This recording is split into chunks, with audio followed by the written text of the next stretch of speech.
katono nnyo pastor ngatonda labikiro wali mulokolo olwedde wali mu church olwedde nali mulokolo omukyala nali muvuna n'okumuvunula nga bambe envunula buvunuzi nga ntutte naye nga bw'omanyi eri mu Ngereza kati nga mpa ne kasente taata ng'okuvunula anthea persons ofuna akasente akawera ak'okulya nali ku kigo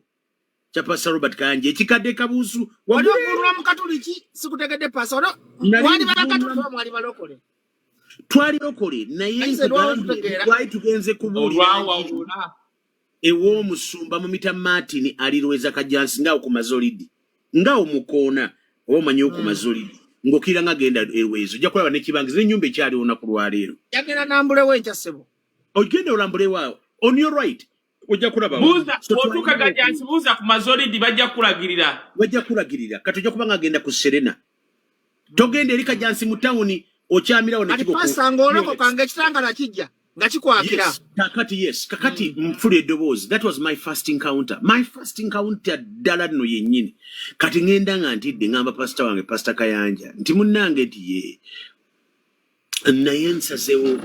mpulidde eddoboozi ngenda kuweereza Mukama n'aŋŋamba nti anti ye kati gojja kutambulanga n'abazungu abo ng'abazungu abo mbeetikira ku ngoye mbooleza ku ngoye mbayamba mbateekateeka naye ate nga mbavunula. So, and in that time we yajira twali mu kuwumula kuba nzali nsomera ku Moland po ekibuye nga musumba Kanya nziza wa ankopo awe kibuya wamanya pastor Kayanja ko kyasoma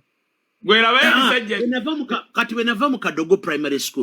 primary school yatandikibwa Lieutenant Kadogo yali somero bana ba maje somero lya maje lirimbarara kakati bayi bakola essomero eryo jukira nti waliwo abaana bayi baje essoroti nga batutenya musogola eri eruwero ne bamugenda basogola ne babaleeta mu Kadogo primary school kwe kuformingawo nti abaana bona abaali mu maje kubanga under UN charter baiti bakirizibwa kukwata Mondo nga bato ne batuzaayo ffenna ku masomero ne badusaaminga ne batwala ekigambo Kadogo kubanga bakadogo baali bangi nnyo nga bali awe Makenke embalala ffe twasooka okuzimba essomero lya Kadogo primary school. Pastor Kayanja ajja Bushenyi kubulira njiri n'embalala nze wensanga ngekindeese kulaba ki piano sirabanga piano pipi kati nga nebuuza piano eno evaawa nga waliwo abavubuka ba band bagita New Wave band yali eva Rubaga ku Miracle Center nga be banyiga obuuma kagamba music wa chaka wuuyo avuddeyo oyo music wa chaka nga twagala tugende tulabe music wa chaka ekyuma kivaamu music avaawa nze ono bwe tujjiraawo enjiri we tukwatira amambuli bwe batubuulira enjiri nze bwe ndokera ndokoka sigenda kwerabira emmotoka eyatutwala yali Costa UPE 125 ng'agivuga bamuyita Mwami Kitaka nga yali muganda wa Musumba Kaloli ne bamuteeka omwo ne bantwala mpaka e Kampala kati bwe tuwe Kampala Pastor Kanya naga nti n'omwana akyali muto tasobola kubeera wano agende ku ssomero agamba omukyala gwe bayita Joyce Mubiru eyali headmistress wa Nakasero primary school ankwata antwala wa ankopo anjagala nnyo Moland po ekibuye okay nentandikira mu ankopo fe bana basuka seba pioneer ba Moland po balesa abazungu kuva Australia bamusajja mita Philip Lingo nyimbye wagenda ko mu America ne kwaya ya ankopo ati kategoriza tandikirawo awo wentandikira bankoya passport zibende kubayegera ankopo yali wakabi katononyo ngambe Bajjo oyo mwami gwe bayita ankopo Bajjo oyo mwami mukadde wa kanisa ku Victory Church yomu kubali mu nga bafuula bujingo pastor ku Victory nayimuka n'agamba Musumba Serwadda ebyaddala oyo omukulu si Musumba era ekyo ekintu bw'oligenda wa Pastor Serwadda alikikugamba yagamba it was maybe a mistake kubanga yalabanga bujingo engeri gye yasabasabanga ndooza ng'asiibaawo mu lukiiko mbadde njaga ku information kwa Nkopo abantu bakitegeere musajja mugagga musajja mubuli mulokole musajja naye nga si pastor mukadde bakola meeting nga baga Musumba Serwadda oyo omwami ffe we twasinzidde mu kusaba si Musumba akonjagadde nkaba we mugenda maaso sebo Yes, so Kaye madembuza. Pastor Mondo akole byonna go wali luddawa ebiseere kwa nawe ndaba muyine emyaka gyegimu. Ate tulina myaka gyegimu. Kati Pastor Mondo kamyo omumanyi yali musumba wa Full Gospel Church Makerere. Nnyo. Gwe batwale Masaka. Very good, very good. Is my uncle. Is my uncle. Era kakati nze ntandika okulaba ekika kya Kaye kinene mu Uganda. Kati gwenjogeddeko mulamu Pastor Peter Mutebi wantanta asumba Full Gospel Church namulabanga ku residence nga yambala binu nga mmanyi nti asaawa nga musajja muwanvu bwati ng'era kinewusa yambala binu wantanta era my uncle yamuza mu Bible school. My uncle yatwala Pastor Serwadde Nairobi mu Bible school. Osegedde sebo kati ekkanisa ya bulokole nze njira mu maka gaffe era nalaba abasumba bangi nnyo abajjanga ewaka with respect na buli kimu tobola wanza agikwatakawo ofiirawo nfungiza n'okufungiza osegedde akati Pastor Mondo maaso musumba kati ono Mondo mumulaba mu bino byakusaaga ono omusajja nno gwolaba Mondo ono alinga Charles Kaloli era lumu tulimwogera kubana omusajja baabuulira enjiri bano boolaba abantu ne balokukeddala ono yalinnyanga ku stage ono n'omusajja bamuyita Charles Kaloli kubanga ekikula kyabwe baali basajja banene ng'ekyo kyokka abantu bajja ku crusade nga bagamba bano abasajja baawa figa zaabwe ziraga nti balina ssente oli Charles Kaloli nga sobola okukuba oluyi otalokoka. Bajjo kankubuuza ekibuuzo. Bajjo kankubuulireko oba waliwo omuntu amanyi history ya church. Thank you sir. Ime bw'obanga waliwo omuntu amanyi history ya kanisa nze ngimanyi. Eyo Victory ng'ekyali ku prayer palace awo mulaba gimita prayer palace nga teneba kufuuka prayer palace nga ye Victory nali njiriko Pastor Mondo, how old are you? Bajjo nvaako gwe nawe omusajja akyalo negwe wetujje wano kwa mu byawo somesa pastor kansomese Bajjo ekkanisa bano kubaawo Pastor Serwadda okuvaayo n'agenda ku Victory mu Ndeeba wali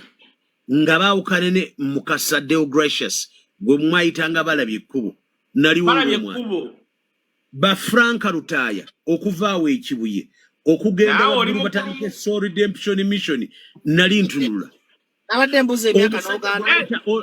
omusajja gwe bayita already yatandika Soul Redemption Mission e Makindi gye twajja Pastor Kaloli naliwo ntunula nabbi obirebo okujja ku White Nile eryawo ekatwe okwata ku side zeka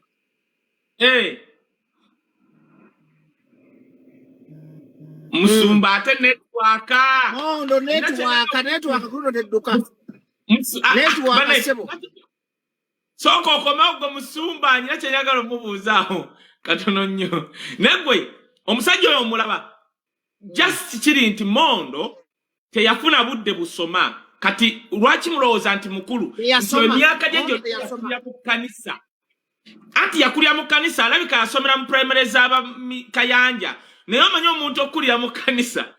kati Mondo nga mwana muto ajja mu kanisa n'akula byonna kyoboolaba enkyukakyuka ezaabeerawo mu makanisa jjukira by then ng'obulokole busimbye wano mu Buganda era olitagambanga nti ate waliyo eyo ekkanisa y'abalokole eggulu ey'amaanyi wa bano babalabye kubo baavanga wano ne bakola ki ne balumba okiwulira ekintu ekyo kyekino kye nagamba gwe gundi Bajjo kankiddemu eggwanga otyanga nnyo eggwanga eryo nga Katonda alikozesa nnyo obulokole bwe bujja era mpulira nnyo abantu bagamba mbusimanyi bamungu mwema ne bajja ne baleeta revival wuliriza no bo bajja naye tugamba okuzimba ekkanisa y'abalokole ekkanisa y'abalokole nti kikino ekizimbe kyava ku Full Gospel Church nga musajja Muganda bamuyita Kamya naga makanisa gowulira bagogera Bajjo wuliriza kino kyendeta kikulu eggwanga eryo Katonda lyakozesa ennyo ligenda nga mpola kyoboolaba bannabyafuzi bakubye nnyo Abaganda okuva ku Gwobote balemeddewo otegera gwe kyenkugamba mpulira Bajjo nnyo kyenyagala okukugamba bw'olabanga ng'eggwanga eryo kino nkiresemu aze bayidawo tugende ku kirala nga Mondo waakomawo eggwanga olityanga kino nkyogera mmwe n'abali eyo n'abamundowooza abali mu gavumenti abaagala okukola ki eggwanga eryo n'olaba eggwanga eryo ng'obukatuliki bwe bwajja mu Uganda kabaka w'eggwanga lya Buganda yava wali erubage wali ennyumba ye n'awaayo olusozi lw'eddiini y'obukatuliki etofaayo kano kankamalirize kakomawo asooka asirike kano kakulu Bajjo kabaka Ssekabaka n'ava erubaga we yali asula n'awaawo eddiini y'obukatuliki ennamirembe n'awaawo eri obuprotestant aborthodoxe ennamuŋŋoona n'abawa n'obulokole abalokole abajja Mukasa Mondo ng'akomawo agenda kigamba musajja wa kabaka Mukasa n'awaayo ettaka erira Full Gospel Church ekyaki eyasooka y'abalokole wano mu Uganda Bajjo mpuliriza eyo tribe gigenda nga mpola kyova olaba abantu bangi bagezezaako okukuba abaganda bagezezaako bajja mu bya bizinesi bakubye kabaka wa Buganda bakabaka wa Buganda be batta wabula gye bakoma banyigiriza Katonda gy'akoma obbawa omukisa kino kitegeeza ki gwe omuntu yenna ali mu gavumenti weewalanga nnyo okulwana n'eggwanga nga Katonda y'abali emabega nsobola okugamba eri eggwanga ly'Abaganda tosobola kuŋŋamba nti n'obusiraamu obwajja ne kakungulu olaba laba ettaka we ekibuli ne odi Kampala bayirawo abantu bamanyi nti olusozi odi Kampala lwali lwa Ssaabasajja Kabaka era tobola woogenda ku odi Kampala baddirawo ka portion ne balekawo ebyobuwangwa bwa Buganda n'abalambuzi bajja olulo n'olusozi lw'odi Kampala kati eggwanga eryo lyegenderezanga nnyo okulwana nalyo era kyova olaba bw'olwana nabyo ojjako osobola oddijjako ekikolimu laba Obote emmese ze ziri ku malalo g'Obote n'amalalo ge gali mu gundi mu bisubi nkubuulira gw'ogenda kulaba bano enkomerero yaabwe eri eggwanga abantu balwanyisizza Mmengo eyo naye muganda wange gwampuliriza bw'oba okitegedde eri eggwanga oligenda nga mpola kansubire nti kensomeseza kavuddeyo Sabo fumite emboozi ka Bishop Mondo. Ne Mondo unaze. Uyo akomyewo musajja wa. Ntabira na network. Nzize. Tatira kubira na network. Kachija kutoka ko pesa. Yo Bajjo manyo yogera nnyo. Manyo yogera nnyo. Kalina zilizibaza koko. Tebo. Gira mu video sabo Pastor Mondo. Sabo no. Pastor. Manirizayo ko badde nako kuteka kulu. Kogere awobadde access bano bangambe mbutoli you don't follow me kati sobola kola video atenga lyo badde mu video le Pastor ne kati tadi gali kubanga nze byensomako sokusina screenshot inola lyo badde mu video you have not followed don't follow me Basuumba you've never followed me so don't follow me nze nkubulira akoze sabbi yenyigo Arenyonyola waliwo akobadde onyonyola kanyonyole Uliza Pastor Mondo Ndagala tugenda ku topic ya Benihini onajagala ng'okyaliko saagala obule aha Benina Pastor Mondo twali wano Bishop Kiganda yalala balako waliko baddeko Victoria Church etandika biri ebowa badde njaga kubuuza biri ebowa asanga bakwatagana batya ne Kakande Wanga nze Kakande mutukiranga ali kubakera ku Gospel Church. Andika kakati actually Kakande yali ku redeemed. Yakubiranga ku redeemed akadongo. Yali amaze okuva ku Gospel Church Makerere. Nga agenze ku redeemed Makerere. Wali Omusumba Kasayija kati. Naye luli wali wa Pastor Balinda. Ne kati wali Pastor Balinda, ba Pastor Balinda. Kati Prophet Kakande bava ku redeemed nze mmanyira nga ali ku redeemed. Naye nga ajja ku White Nile. White Nile wabeerawo ebizibu byesagala okwogera ebyaliwo ebyekirokole bavaawo naye nze Mondo nyonyola bwoti abantu abamu tebamanyi Billy Ebowa ne White Nile. Billy Ebowa yali munaggana nyonyola mukaawo ne White Nile yali wali ekatwe kyagala kuyingirira abantu bategera abamu Billy Ebowa banyonyole nenge gyebakwatagana ne Kakande kati Victory Church gyebayita Victory Church onokole nga bayita prayer palace bwemala okusasika bweti Billy Ebowa naye asasika agenda ku White Nile Pastor katono nnyo Pastor Billy Ebowa nga yakajja Pastor katono tugende mpola abantu bayige Victory Christian Center abantu babuzaabuzibwa abali kuna abatulaba abangi dozo balaba tamanyi njawulo ya Billy Ebowa ne bali abekkubo ku Billy Ebowa ne bali abekkubo ani yasooka Balabi kubo yali atandise church bagita Victory Church. Victory Church yali Musumba kati gye bayita Prayer Palace. Pastor Serwada n'agenda n'adduka mangu nnyo n'aregisteringa ekkanisa gye bayita Victory Church. Kati by registration nga ya Pastor Serwada. Naye nga by calling yasangibwawo kasangwawo nga ye Degracious Mukasa. Hakati gundi bwagenda nga gandi kanisa nzina jiregisteringa mu government nga Victory. Kangende ne Victory Church Mundeeba. Era n'agenda n'asenga Mundeeba. Gundi naye n'agamba nti byawo no sijja kubisobola kubanga babe bamaze okutabuka. N'agamba kangende mpangise White Nile. White Nile ko ne post office. Post office nga ye pangisa White Nile at that time. Otyo Obiri ebo yakolanga kibayita Victory Nights of Healing. Nga zigende wa Pastor Kayiwa era twalinawo omusalaba omunene nnyo wa Pastor Kayiwa ng'omala okukwata ku mazzi n'emisubawa n'oyingira mu church ya Pastor Simeon Kayiwa. Naye Simeon Kayiwa ye kanisa yaliwo before yeringa yatusooka. Yeringa yasooka makanisa gonna agasinga muno mu Uganda. Ya Pastor Simeon Kayiwa. Chuvandi Victory gundi Namembe Christian Fellowship tujita jajja wa makanisa gonna. Kakati Olutalo lujja nga abantu batandise okwekutulako nga waliwo ekikunde ekikiririza mu Bireboa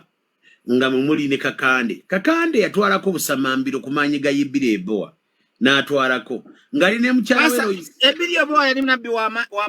mazima yali wa bulimba yali wa maanyi nnyo nze alina abantu beyasabira ne bawona. There are people mbemanyi including my jajja abantu beyasabira ne bawona. So kati soga ndi Bireboa teyali nabbi yali nabbi.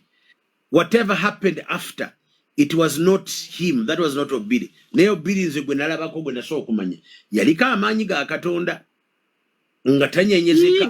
Ngabagamba yali pastor wa abogera nze kankubuleko 1994 February nga 19 omusumba gwe bayita Kakande yatuyita ku Anthina Club ekororo. Anthina Club omanyi weri? Anthina Club. Anthina Club jibuuzanga ko ekororo yali y'amaanyi nnyo. N'agamba mujje mutugende ku nyumba yange munda g'omusota gye guli. Nibagenda abasumba including Pastor Kakande alina omusota. Nitugenda ne Pastor Sirwada, Pastor Karoli, Pastor Bukenya wa Eden Revival, Musumba Mutebi nga akava ne mu America. Netutambula nitugenda eri ku sinagogo. Netutankula ennyumba netupangisa n'abavuga okulaba eri mu busolya nga tewali kiriyo. Science yabawaga ndi Pastor Kakande mu Ferene Bireboa. Kubanga yagamba nti Kaye jukira mu program bagamba Bireboa yali wa bulimba. Kaye obera ogoddako. Inza amaleyo. Kati nze ekisa Pastor Kakande nti nabbi wa Bireboa nabbi wa bulimba ki kukwata bino ebifaananyi ne babikozesa okubanga basabira abantu.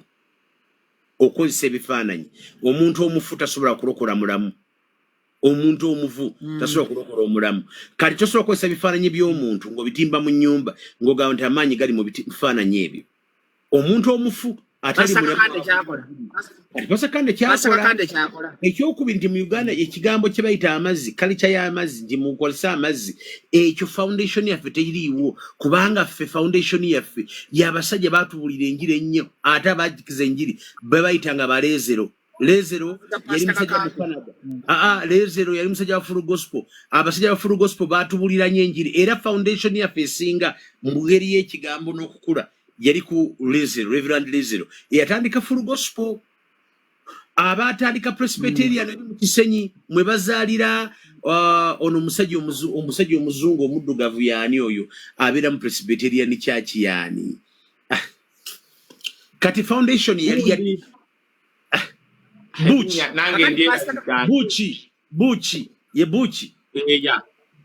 Buchi wa Eagles Nest High School. Kakati abantu abo bonna nga b'obalaba bajjanga ne bawona. Nenze nalabako ng'omusajja takozesa mazzi Bireboa naye ng'asabira abantu ne bawona nga tabasabisa mazzi. Batugamba yalimu eddogo. Batugamba Godfather Kakande yalimu eddogo. Kati katono nnyo kambuuze yalimu eddogo lwaki tebaamugoba eddogo. kubanga nze lwaki ngamba nti nedda lwaki nze njogera I am a witness of a grandmother eyagenda okusabira nze kambuze kino yakwemabega biri ebo wajja mu Uganda akwataganirawo ne balabye ekkubo yatuukira wabalabye ekkubo yatuukira ku Victory Church wali kubanga jjukira abasajja ba Saidi baswaibu kati gye bayita prayer palace abasajja bwe kankubulirako nti yali musajja wa Katonda yagamba Dr. Sirwada kino kimubuuzanga bali bagenda ebweru ne babalinda nagamba Joseph nali mwana mutunga ntunula bwe nti you will not go to America. Sirwada nagamba how I have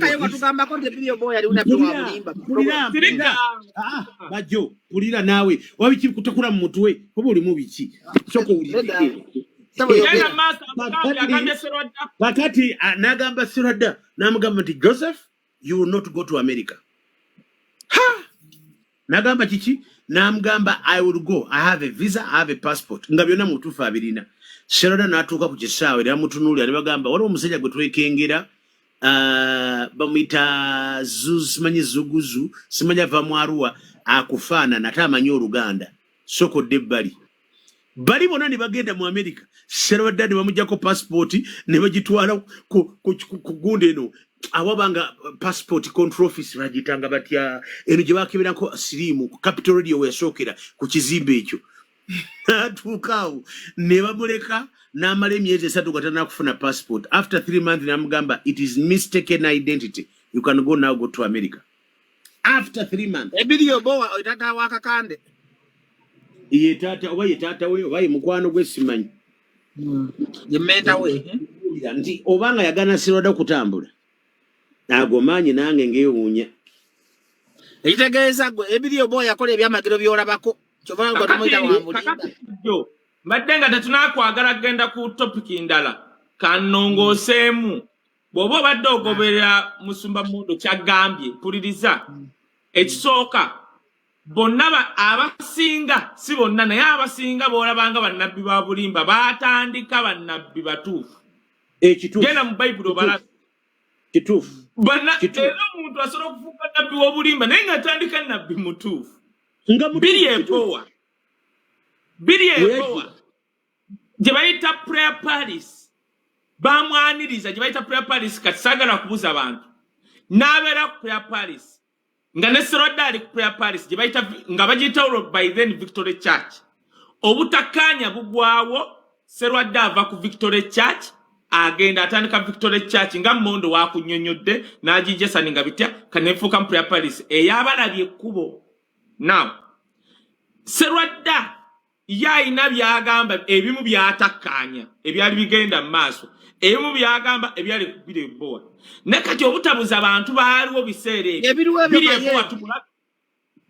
anti kati wuliriza obutabuza abantu tukkiriza biri ebowa omuntu Munnayuganda w'ennaku zino yandikubuuziza kati biri ebowa nze saamulabako w'ekinaana mumbuule biri ebowa yaluwa tibwogenda ku chachi ya Pasaka Kande ku 2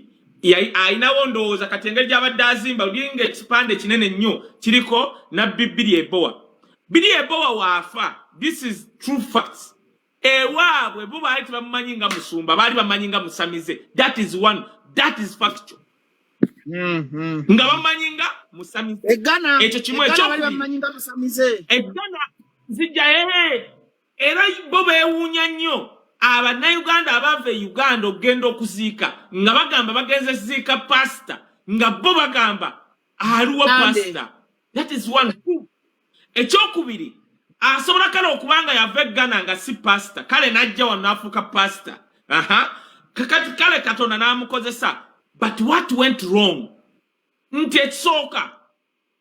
kakande omwana wo oba mukwano gwe nze gwempita omwana wa mukirizaamu ennyo nti kubbiri awo nze baganda bange bavange nakasero ne tugenda omulagaawo nga zisamba mupiira nga mbalaba bulabi basamba omupiira nga ku luzza olwo we banaabira nga bamaze okusamba omupiira nalabako kakande ng'asoma ekyawandikwa kiri mu ndagaano nkadde ekigamba nti oluzzi luli kulukuta okuva simanya mu yeekaalu bitya ng'alaga abantu nti lyo oluzzi oluli awo lwava mu yeekaalu kubanga kakande akkiriza mu gavumenti yagenda n'asalako oluzzi ne lufuuka lwa church munda kati engeri gyali muwagizi wa Museveni tebalina kye baamukola n'atandika okuwa abantu amazzi oba agasabidde oba bitya I don't understand era abantu ne bagatwala kye nategeera wentambudde ensi eno n'enkizuula nti amawanga agamu gakkiririza nnyo mu bintu by'amazzi okugeza France bw'ogenda mu kibuga Nice abakatuliki balina cage bagamba eyo cage Maria yalabikira abantu abamu awo era ng'amazzi abantu balina obudomola ng'obulabo bwakakande bajja ne bakimawo abazungu amazzi ne bagatwala nalike Portugal nga waliwo ekifo nga bagamba bwana bwali buto kuliko Jacinta n'omulabo bayimita batya nti Maria yalabikira abaana abo abato nti kyekyo simuyo nti yalabikira abaana abo abato era we yabalabikira ku keegi olwo olwazi ne lutandika okuvaamu amazzi Bajjo tukyaliko Bajjo nekitegeera nti kati lwaki bamuyita nabbi wa bulimba Sitaani akozesa nnyo ebintu ebikwatibwako kati ogeza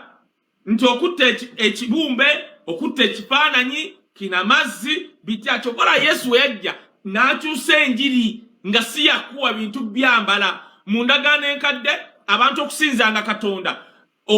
for example okwenenya ebibi yabeeranga process nti wakwata akatugambe ng'embuzi oba endiga kisinzira ku bugagga bwo nojjanga omwaka guggwako n'ogenda kye bayita Passover n'ogenda nga weetisse embuzi n'otuuka katugaye ku kanisa gye bayita yeekaalu n'otuuka ku mulyango n'otandikirawo okwebaza n'ogenda mu luggya nga waliwo kabona asala ekisolo ekyo n'akisalako n'akikanibwa mu mbuzi omukka ne gugenda waggulu gugenda straight Katonda simanya akusonye bwe gugenda sayidi ne sayidi takusonye kati ebyo byendagaano enkadde nti okusinza Katonda bikolwa biki Yesu najja n'abijjawo kati ekizibu kya bbiri ebowa yasigalamu ebyo ebintu ne kakande byasikira simanya guno omuceere mitwalo 10 genda okulye biba anti katcho makababuulire essabo nga we muliraba Sitaani ali mu Amerika yali ne mu Uganda bw'otunuulira essabo Pastor Kakanda atavuddeko simanya ani Mondo bwe mulaba essabo it's a picture ya yeekaalu y'endagaano enkadde eri mu Isirayiri essabo bw'olituukako wabweru wabeerawo ekyoto ekikumu omujjwa bw'otuuka ku kyoto ekyo bw'oyingira ku miryango gy'essabo waliwo wasookerwako mwenna we mutuula we bayite wempyaze weotuula mwenna we musookera mu ssabo wabeerawo olubugo eri wabeerayo mukongozi totuukayo oba toli muntu wa bulijjo omukongozi aboogu ayingira eyo bo gye wayite watukuvu watukuvu nga woolaba mu ndagaano enkadde nti okusinza Katonda wajjanga mu yeekaalu nti ogenda mu mpyaze mu luggya we baasalyanga embuzi nga woolaba wogenda mu ssabo osanga awo mu luggya ekyoto n'oyingira n'otuula awo n'oteekayo ensimbi ezo oba weebaza nga kye baakolanga mu ndagaano enkadde kati ate wabeera olubugo watuukirwawo mukongozi nga mu ndagaano enkadde nti omuntu eyabeeranga omutukuvu ye yagendanga watukuvu watukuvu kati Sitaani nga we yakoppa ekyali mu Bayibuli mu ndagaano enkadde n'akikoppa n'akireeta mu Buganda mu ssabo kati bbiri ebowa Mondo abaddeko nga nkubuulidde bagenda omuziika kwe kuli n'abasumba bamu abava ku Full Gospel Church bagenda otuuka Uganda nga bamutwalanga musamize ku bimu ebyagobesa Sserwadda n'ava ku prayer palace yagenda okulaba bbiri ebowa ebimu byagamba abantu okukola n'engeri gyasabamu nga tetegeerekeka Sserwadda n'akwata ekkubo n'aviira yatabuka n'abbala ng'engeri yakisamize obuzibu bwava ku bbiri ebowa nga bbiri ebowa byakola kubanga jjukira bbiri ebowa bamwanirizanga omusumba najja jjukira ebiseera ebyo tewalinga intaneti kati yali musumba najja makanisa amatono nnyo mu Uganda balabye kubo n'amuwa palupiti okubuulira bwe yamuwa okubuulira musajja n'alemera mu Uganda n'aganira mu Uganda kati ate abannayuganda baagala nnyo ebyo balabye kubo yawako bbiri ebowa akatuuti abuulire anti musajja yajja avudde Ghana ayambadde ebintu agamba Mukama Yesu ye Mukama kati omusajja azejjukira ebiseera ebyo abulizi b'enjiri batono munagana kati babalabye kubo baalaba omusajja ono abeeyunzeeko ayongera mu maaso enjiri olumu watugambako Kaye nti ekyaleeta balabye ekkubo kumalawo bulimba bw'ebiriyo obowa ku pulogulaamu ewedde watugamba nti balabye ekkubo yajja kumalawo bufere na busamizi bw'ebiriyo obowa ati wuliriza biri ebowa wajja jjukira balabye ekkubo yatambulanga ng'abuulira enjiri mitiyana luddawa kati abaasigalanga ku kkanisa be baabeeranga abasumba yaani esserwadda balabye ekkubo nga y'okuyitibwakwe kugenda mu bitundu kati balabye ekkubo yandibadde singa ali wa mulembe guno yalinga atambula mu Amerika luddawa naye balabye ekkubo yagendanga mubendewa kati ng'omusumba gwereka ku kkanisa yesserwadda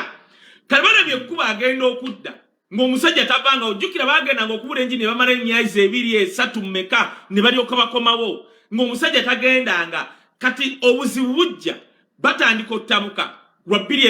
ebowa serwadda waagenda balabye ekkubo atandika okweŋŋanga biri ebowa atambula ava waagenda ku White Nile abatamanya White Nile yalinga disco nga bakubiramu disco holo ye ng'agamba abantu jjaawo kati kubanga bannayuganda bo balinga baagala byamagero nga bo tebafaayo oba musamize oba batumye ennika oba kwaya bagamba nga obaleeta butambaala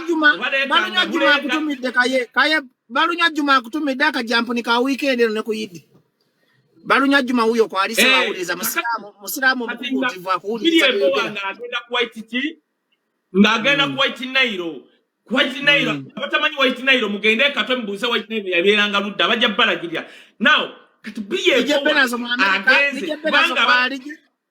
DJ Benazo Benadi Kolika yasomesa DJ Benazo mu America balabye ekkubo naye ng'azuula nti omusajja ono aliko ekityamu kubanga jjukira omuntu asobola okuyita ye ng'agira mu Yesu naye watandika okukola obuntu obumu otandika okugamba ye aha kati balabye ekkubo yali musajja ng'ananaagiramu ng'agamba ono gwe twayaniriza si mutuufu okiwulira kyoboolaba nti kyoboolaba bwe yatambula kakande yagenda ne biri obowa n'agaana balabye ekkubo kakande yali ku Redeemed Church eri awo oba ku gospel no ku Gaddafi Road omanyiwo okuva ku Old Kampala omuzikiti omukadde omuzikiti Old Kampala ogulaba ng'oleega gundi Makerere tambula bwoti oba onotera kutuuka ku bitaala ewali ekizimbe kya Hamu onywa left we wali Redeemed Church kati kakande yayiga gitaali yigira mu Full Gospel Church Mondo oyo kyebadde njagala omugamba ate ye yatandika okulaba kakande yamutandika ku Redeemed Church no kakande ayiga gita ku Full Gospel Church agenda ku Redeemed kubanga waliyo ebiduula bingi Full Gospel Church baali tebakkiriza mu ndongo eyo kubaazina kati ate Redeemed nga bagikkiriza okitegeera kuba Redeemed eva mu Amerika babbe taata wano ndaba kakande fumitawo nnyo obulinzawo kati kakande bwakuba endo waliwo omukyala bamuyita Nabbi Lewis ng'alina ekkanisa ye ku bbiri awo nga mukyala singo kati kakande nga mumanyi abakubi b'endongo mu church babeera baavu kakande yali mukubi wa gita bulungi nnyo nga abantu abamu tebamanyi nti abizzaayo oyo omusajja yiga yali mukubi wa gita musajja yali akuba gita oyo gundi abizzaayo kakande yali mukubi wa gita agenda lumu ku church wa Nabbi Lewis okiwulira we yagenda okuba ate gita teyavaayo awo waliwo church y'omukyala bamuyita Nabbi Lewis awasa kakande emboozi ngireetera ddala ggwesirika kati Nabbi Lewis yali mukwano gwa Biri Ebowa kubanga oyo omukyala yalimu obwa Nabbi nga bakwatagana nadda ne Biri Ebowa ng'akyali prayer palace olwo Biri Ebowa ali ku White Nile watuma abantu biki simanyi waabawa byaya bawa natwala tugende kati nga Biri Ebowa ne Nabbi Lewis ono ali Kaleerwe bakwatagana kati oluvubuka lukakanda oluto olukuba gita luzze w'omukazi bwe lujje w'omukazi aluwasa Nabbi yawasa kakande prophet kakando. Yali nayo yali muka ati bangamba achali na yali eno banajja nakumyo bazana achali omukyala mukulu. Achali yo. Nabbi awasa mukulu to. Nabbi tafanga kakaye. Bangamba jali bangamba otwakola mu program mbwa achali yo. Nengamba banna kati gundi ani oyo Nabiru isa asura muyenga oyo godi faza wa achali yo yes achali yo Nabiru isi naye mukazi mukuru naye yakulya musito yabana bali bagezi aba basajja aba abakazi bali bagezi nga bilio boss nga achali mulamu singa muto kati Louis yali mugezi jukira bana Basuumba baserwa danga bafala nga bacha yambala empale zebituli babulyanjiri Yesu akiganda mukuru Bishop Kiganda ayingira mwana Kiganda yali serwa data namujja mutulera ya waraji Kiganda yali kukyalo bayitayowa ngabera kaza waraji ebyo inkubulyanjiri nga babera mpaka za waraji nomulala bamuyita Pastor Musisi kati ya Musumba prayer palace yenga yali mugagga nganywa kuretina pia ngoro Kiganda yemwapa abakuwaraji kakati nao Nabiru Yesu aitete Pastor Kiganda kati awuliriza Nabiru wisa kakande bwa wasaka kande kubanga kakande yali mvubuka nga mwavu mvubuka muto kati kakande baita muzobwereza jukira bili ebo wajanga ku church bano banabbi ne nabbi kakande ye bili ebo bango banabbi Louis wali bamulemesa kwanga oli yali mukazi okiwulira beddi z'obuweereza wulira kino kyembadde njagala ogamba Pastor Mondo serwadda agamba ono omusajja nabbi bili ebo we yajja ku buweereza bwabwe obubaipalis ng'ogyeko bino ebintu byatandika okukola bo batakkiririzaamu ebyo osimanye mazzi bitya ye yamulabanga omusajja agenda twala obuweereza ye ne yeetegula kimangu kati nabbi gundi ani pasita balabye ekkubo engeri wali gye waali nga waabwe wa taata waabwe biri ebo wamulema otwala kubanga liri ttaka prayer palace weeri lyali ttaka lya taata wa nabbi pasita gundi balabye ekkubo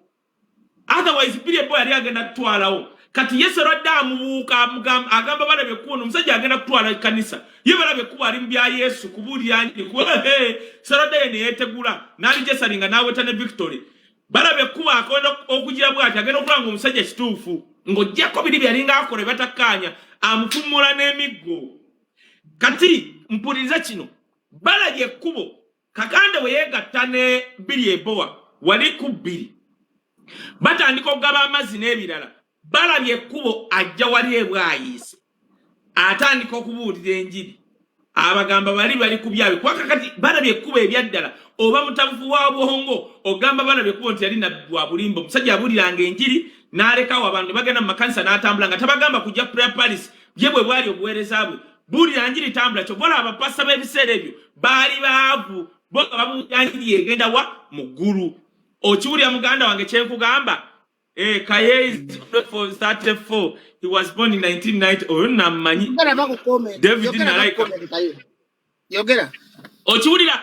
wuliriza bala kyembadde njagala kugamba Mondo balabye ekkubo bwe yazuula nabbi biri ebowa nti si wa mazima balabye ekkubo aleeta crusade eri bwayise aŋŋange bakakande wali ne musajja we bye bali mubuzaabuza abantu nga babawa amazzi otegedde gwe Bajjo kati singa kakande teyajja wali ku osanga Christian Life Church singa teriiwo balabye kubo yajja ebwayise agamba abantu toli omusajja ffe twamwaniriza ne tumuwa akatuuti n'ebyabuulira tebiriiyo si bya bwa Katonda nofati kakande lwaki yayagala nnyo biriyo bowa nakati gwasiza muzika ne TB Joshua obeera omwavu toba na choice Akande yali mwavu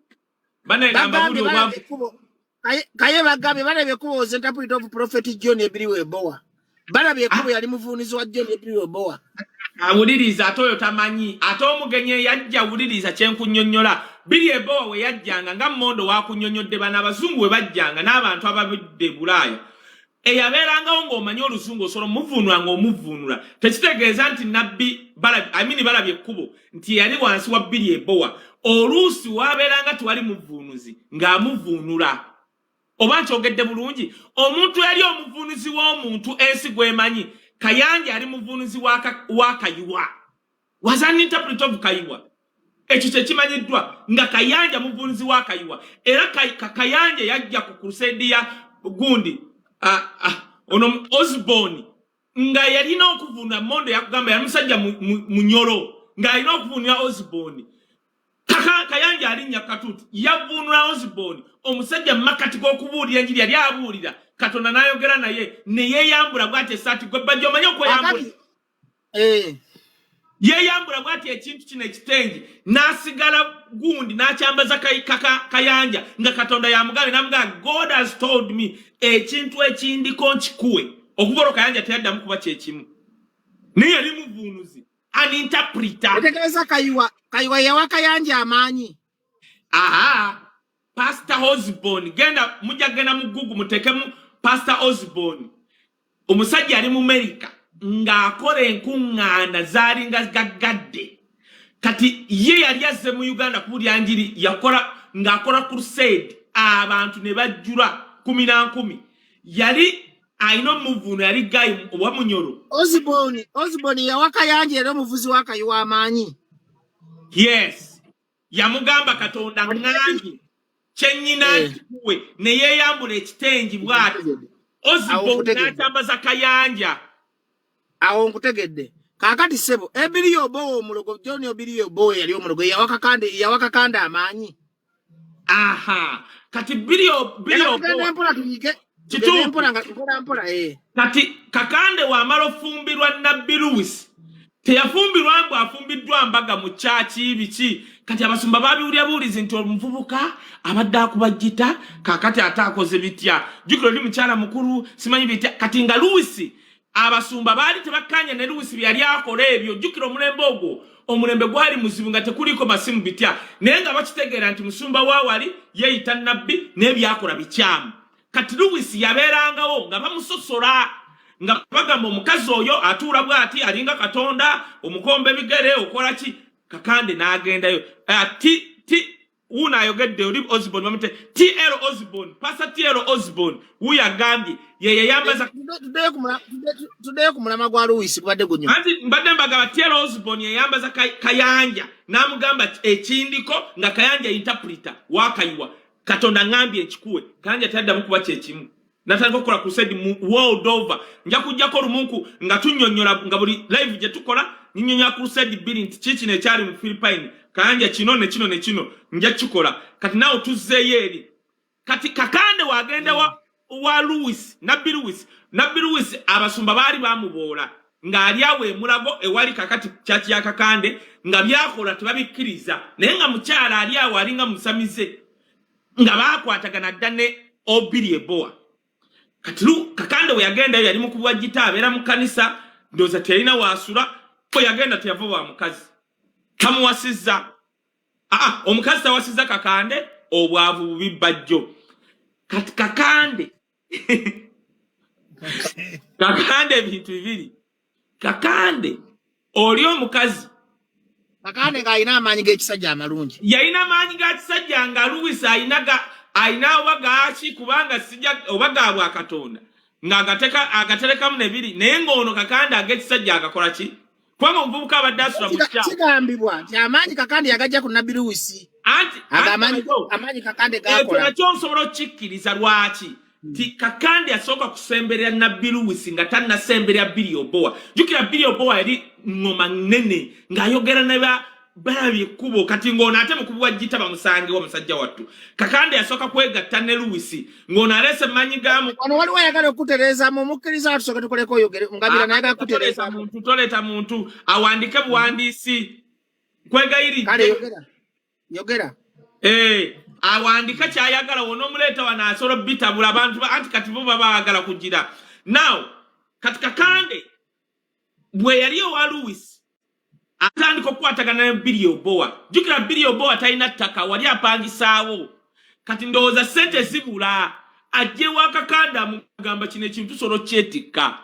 kubanga wali yali apangisa ate biserera abantu bali banaku kakande nga begatta ne Louis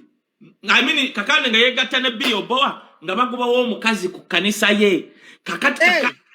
ayendako kakande yefulira Louis namugoba ate nga yabadde mukazi we yamwadde ne kumanyi ebyenfuna aye byegero binako bwino obo mala gogera obadde ki kakande yefulira Nabbi Louis ne bagoba yamubaka amaanyi ebitundu byekyama n'ettaka yamubaka amaanyi ebitundu byekyama n'ettaka eyo ettaka lyali lya Nabbi Louis awo kumulage kubbiri awo kubbiri wali wa Nabbi Louis kati abagobadde ogenda okuleeta. That's why you lying. I'm one of the people that Prophet John paid for. Katola agobadde ogenda agenda tujja aye wano wetulu wetwagala Prophet Kakande amanyi yagajja ku Nabbi Louis n'amutwalako ettaka n'okuwoomerwa ya awo wali wa Nabbi Louis yamutwalako ettaka n'amugoba n'ebitundu bye yamuzalamu abaana ate baluwa Kaye osobola kubeera n'omusajja n'akubbako ettaka nga tomulinamu mwana Kaye olaba kisoboka Kakande omanyi lwaki bagamba nti aliko ekyebuuzibwa abadde n'abakazi bameka yakazaala bameka oba byayina tebimukkiriza kuzaala kale naye nga ne Kakande wuliriza gwe abasamiza abamu bye bakkiriza mu bibagaana okwambala engatto abalabi bamu abaana n'ebirala bwe tulyogera ku Pasa Kakande nja kubala abakazi sofensi bemanyiko babadde nayo babadde nabo vis-a-vis abaana ojja kwewunyanga zero tomulinayo promota wammwe oyagala muleete gwenda byamusamize omutendo mutya kwa kati mayinja omusamize n'obeera na Bajjo God kati Bajjo kankubulire Ize tonimba busamize mama wange yali mbarakisiye mu bene nendaba abakonjo n'abamba engeri gye basamira tonimba masabo omuntu w'omulabira n'okola bw'otyo naye Pastor Mondo yagambye Pastor Mondo tunula eno asotambuza ebigere obanga ebyawongo byamugaana okuzaala Kakande omanya abakazi babadde nawo bukyasinkana Louis naye alina abaana omuwaayiriza Kakande alina abaana iye ku ssente eziri wano bakujjako ne gundi nembuwuli bamututte mulago uya asindise omwana ndeka tonjogeza bya musumbawo ankubuuza kayekitegeeza ofundikiro ga John Billy Oboa ne Kakande siba amaanyi ga Katonda Billy Oboa ali musamize gende Ghana woba oyagala yate Mondo yagambye Pastor Mondo yagambye ali Nabbi mutuufu kubanga naye yatwalayo omuntu naawona ate nkugambye kankubuuza ekibuuzo kye mbadde ngenda okugamba Mondo kankubuuza ekibuuzo Bajjo tunuleni sitaani akola ebyamagero batakola Sitani akola abyamagero ne Yesu Katonda yamulekera ku buyinza obubikola kyenkunnyonnyodde sitaani naye mugezi era kankubule gwe Bajjo bw'obanga opima omuntu ng'omubalira mu byamagero then you are very far away from the scriptures sitaani akola ebyamagero Billy Oboa yali musamize okuva e Ghana bw'oba okiwakanya oli asiteekako ssente ng'engula tiketi ya miliyoni ezo nnya oli atuuka e Ghana ne vidiyo Billy Oboa yali musamize Huwadde ki? Ali Pastor Kakande akole ebyamagero okujja mu makanisa gano Full Gospel Church Redeemed Church tebamwaniriza Full Gospel Church bye yabuuliranga nga eri Full Gospel ebyo byogaba amazi ng'osembere Redeemed Church oli omusajja omunyolo wa Redeemed Church yali yalokoka ng'asobola n'okukuba emiggo kati Kaye katono nnyo ekitega balabye ekkubo yali wa bulimba nga Billy Oboa oba yali mutuufu teyali wa bulimba balabye ekkubo yayaniriza muntu gw'ataategeera ebiseera ebyo ng'omuntu wajja e Uganda ne yeeyanjula nti musumba nga mumuwa akatuuti kayanja balabye ekkubo teyayandika bbaluwa nti ayaniriza Billy Oboa yajja yekka mu Uganda n'anoonya amakanisa g'abalokole n'agguka ku yabalabye ekkubo kwa yali y'amaanyi ekibuye ne yeeyanjula nti musumba nga omanyi abasumba we batitinkiza balaba musajja avudde Ghana nga bagamba nti avudde Bulaaya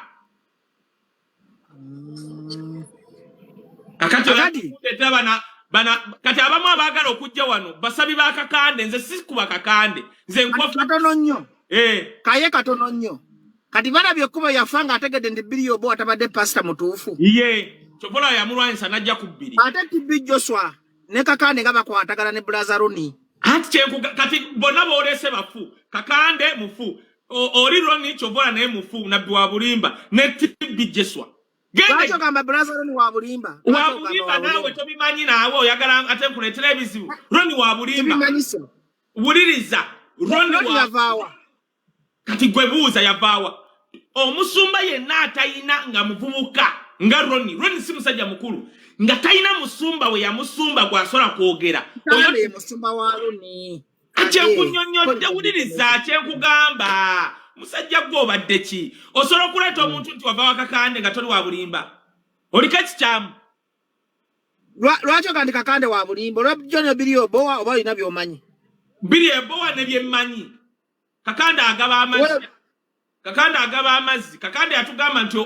ekkubo eryo lyava wa Katonda Kakande akkiriza nti ekkanisa erina kubeera emu sinagogi Roni yava wa Kakande Tibbi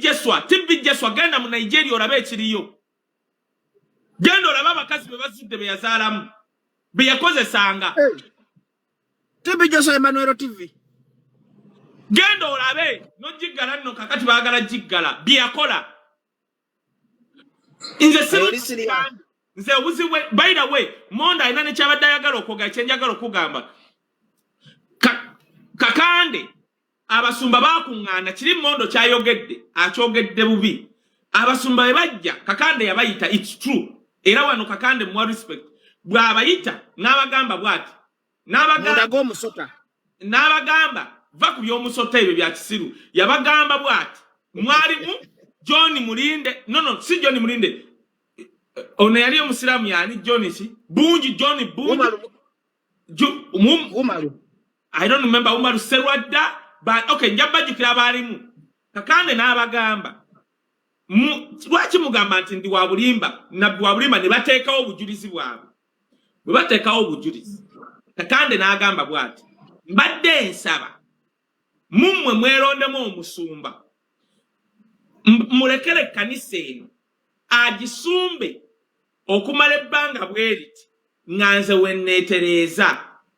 abasumba ne bagamba ogambye eki nti mummwe mwerondemu kituufu Serwadda n'abalala ne baddayo Serwadda n'abagamba mwerondemu omusajja agaye beerondemu bwe bakuŋŋaana abasumba ne bagamba omusajja oyo mulaba buli musabize yenna kasita akulekera press of authority ekifo kyabadde akoleramu ebyawongo aba ayina kye yeesize buli musumba yagaana okugendayo oba abasumba batya emizimu abasumba batya sitaani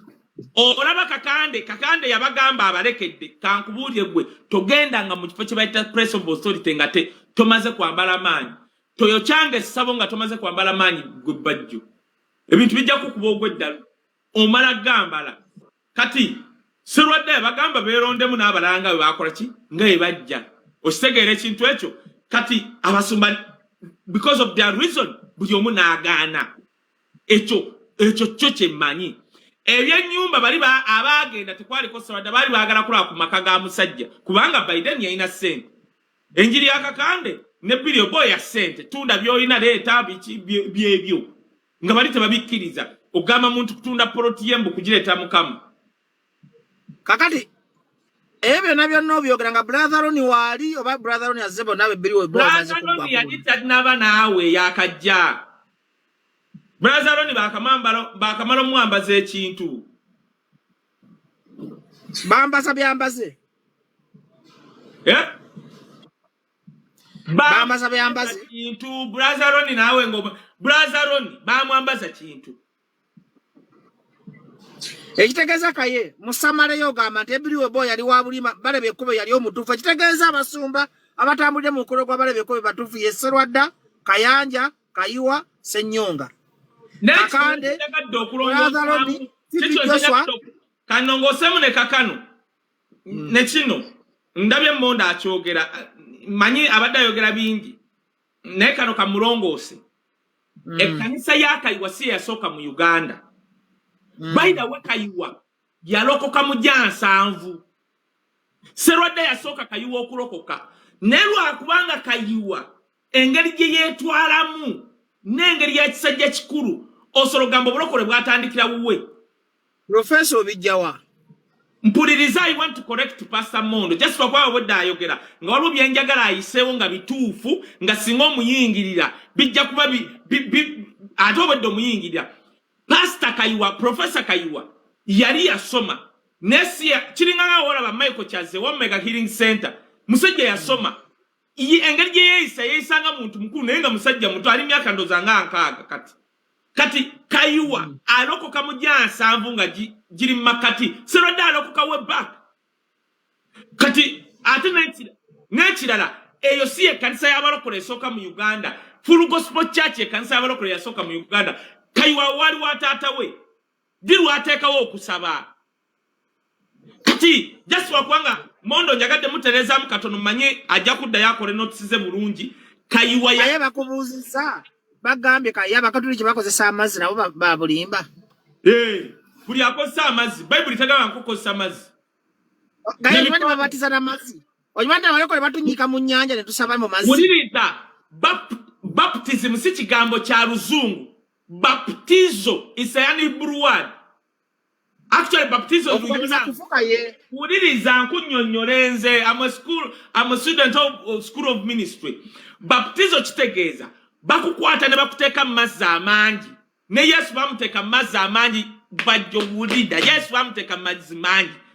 omuntu yenna akuteeka mu mazzi bwegati agakasalaba batakubatiza that is 1 2 tebabatiza baana bato kyovola ne Yesu bamulinda ng'akuze yetegerera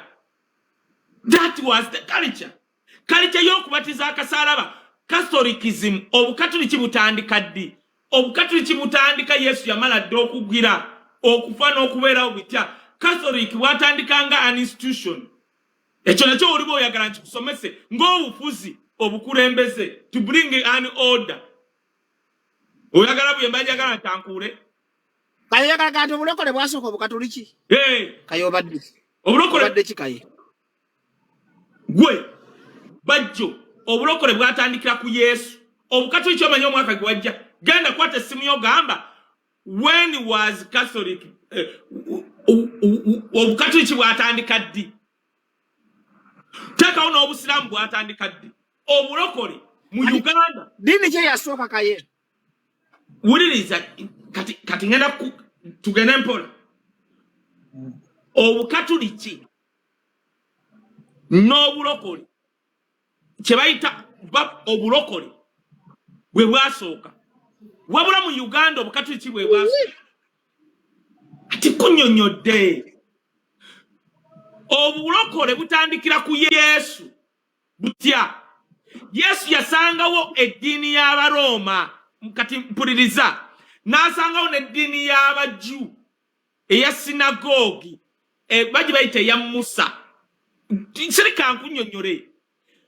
eddiini Yesu yasangawo yali ddiini y'Abayudaaya Judaism oba gye muyita y'Abaorthodox Yesu wajja aleeta obulokole kye bayita born again yagamba omuntu yenna akkiriza nze azaalibwa bujja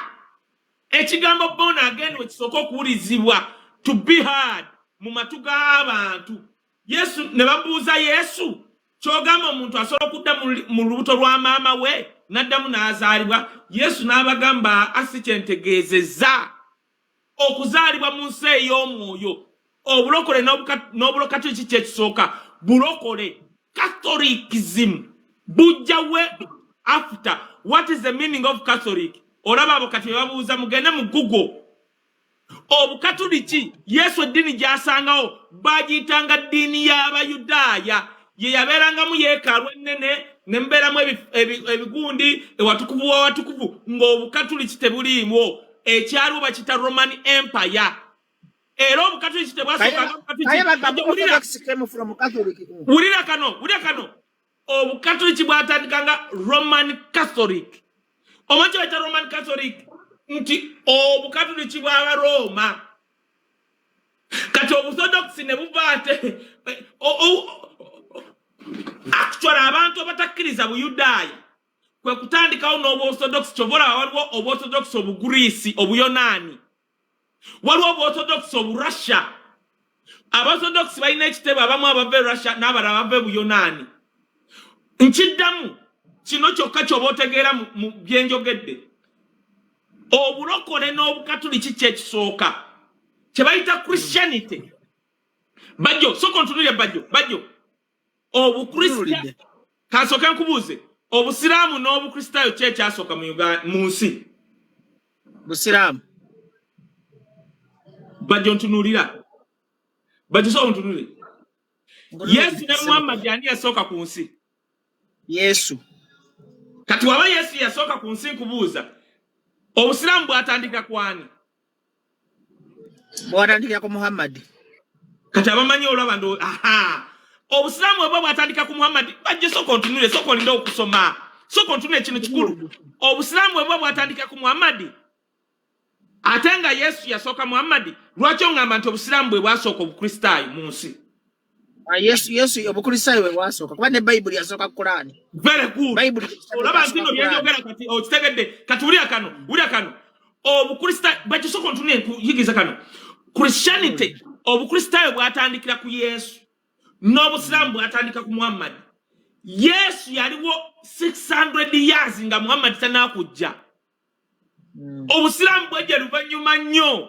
Kati Yesu wajja yatandika kye bayita Christianity nga buva mu kigambo Christ. Christianity kitegeeza abatambulanga Kristo.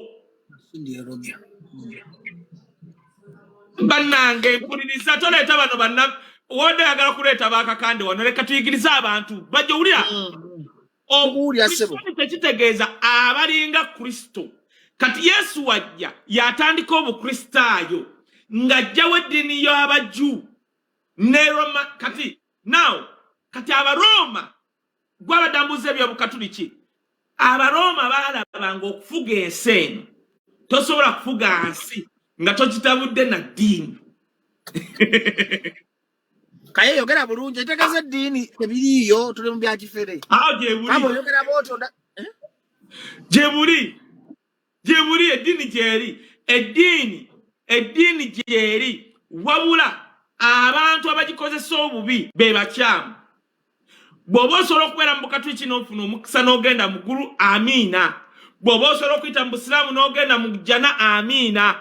No mu orthodoxy naye nze Kaye n'ennyumba yange tuli balokole. Kaye yagala gamba nti obulokole bwasooka eddiini zonna mu nsi. Nedda obulokole butandikira ku Kristo nga waliwo Obuyudaaya eddiini y'Abayudaaya. Eddiini y'Abayudaaya Musa wajja abaana ba Isirayiri e Misiri baalina essanduuko y'endagaano. Essanduuko y'endagaano kye ki? Wulira kano akantu essanduuko Bajjo ngenda bambi kwogera kano kokka nsoko ntunuliriza. Wulira kano akantu kati onoba osoma text ogenda kumbuuza nga kyenyogedde kikulu. Nsoko wulira kano wawulirako ekintu kye bayita essanduuko y'endagaano. Sagala kulimba. Towulyangako kintu kye bagamba essanduuko y'endagaano. Essanduuko simanyiza abafu ez'endagaano sizimanyi. Kakati wulira kano Bajjo wulira essanduuko y'endagaano mwe abagimanyi kyekyabeerangamu mwalimu amateeka 10. Yesu Katonda gwe yawa Musa ag'amayinja mwalimu omuggo gwa Musa. Kati baabiterekanga mu ssanduuko eyo ng'era essanduuko eyo wabeera okubeerawo kwa Mukama. Kati essanduuko eyo ku mulembe gwa Dawudi Abafirisuuti bajjanga ne balumba abaana ba Isirayiri ne badduka n'essanduuko eyo. Dawudi lumu aba yeebase n'agamba naye bannange covenant box ono agiyise Simon akwadde covenant box. Kati Dawudi n'agamba eno bokisi gye bajja ne babba wadde nga weebeera ofuna omukisa. Okiwulira Dawudi n'agamba tukwate box eno tugizimbire ennyumba nga box eno gituukako kizibu. Dawudi we yava mu tulo Katonda n'amugamba waloose ekirooto n'ekirowoozo ekirungi naye eyo ennyumba gy'ogambye okunzimbira si gwagenda ogizimba kubanga ku mikono gyo kuliko omusaayi mungi. Abaana omwana wo gw'ozadde ali kusikira yali ginzimbira. Kati gy'owulira nti sinagogi ezo kati Daudi Solomon yazimba yekalu ngeriko watukuvu mu mpyaze mu lujja ng'abantu bavanga emitala w'amayanja ne bajja okusinza Mukama awo wabulako omukyala gwe bayita Queen of Sheba yali omu Ethiopia Solomon yazalamu omwana King Solomon yava mu Ethiopia n'agenda mu Israeli okusinza Katonda w'Abayudaaya omulamu bwe yatuuka eyo yali mukazi mulungi nnyo Solomon n'amwagala omukazi ono n'azaala omwana omukazi ono n'ajja n'omwana w'obulenzi Ethiopia kyova olaba Isirayiri bwe bagitondawo ng'eggwanga yajja mu Ethiopia n'ekimaba Ab'Ethiopia abalimu omusaayi gw'Ekiyudaaya be bayita ba Ethiopian Jews kyova olaba Abanyarwanda balina ekintu kye bagamba mbu Bajjo balimba bakijja ku kino nti baava Ethiopia mbu nga bava mu musaayi gw'abali Ab'Ethiopia abava mu mukyala gwe bayita Sheba naye ebyo bya bulimba tuli byogerako olulala bonga wabamanyi tutera nnyo okwesiba ku bantu abatambula no bonna Abajjo mu nsi yonna gye baali including Ethiopia babakima ne batandika eggwanga ly'Abayudaaya naye okudda ku kibuuzo ky'obuuzizza nti ddiini kyesooka eddiini gye tusooka okulaba ey'obwakatonda twalaba ddiini ya Kiyudaaya eyo yatandika ng'eriko endagaano ne Musa amadiini amalala agaaliwo gaalinga g'abasamize agaasinzanga kabaka katonda Juice katonda w'enkuba w'omusana era gaabeeranga googere ge madiini kyago Kaye amadiini ago gatubuulire ge madiini ki Kaye tokweka kintu kina ku bantu Teresa network atobula Bajjo yogera Bajjo Bajjo Judaism Judaism yeddiini tusooka okulaba ey'obwakatonda gonna amadiini ago amalala gaali ga busamize madiini ki Kaye madiini ki abantu bali kuno bangi baagala kuyiga toweekweka kakati ebyagamba weekizampu ne bambi saagala munyiige baganda bange tuli mu kisiibo tebanyiige nnyo yogera Kaye tuwulire taata wa Muhammad omanyi baamuyitanga simanyi njigira ku ggwe baamuyitanga Abdallah kubya mazima Kaye ne eyeriba programu ndala kasoke tuleke bannaffe yali musamize ati mbadde nze ntandise lwakuba baganda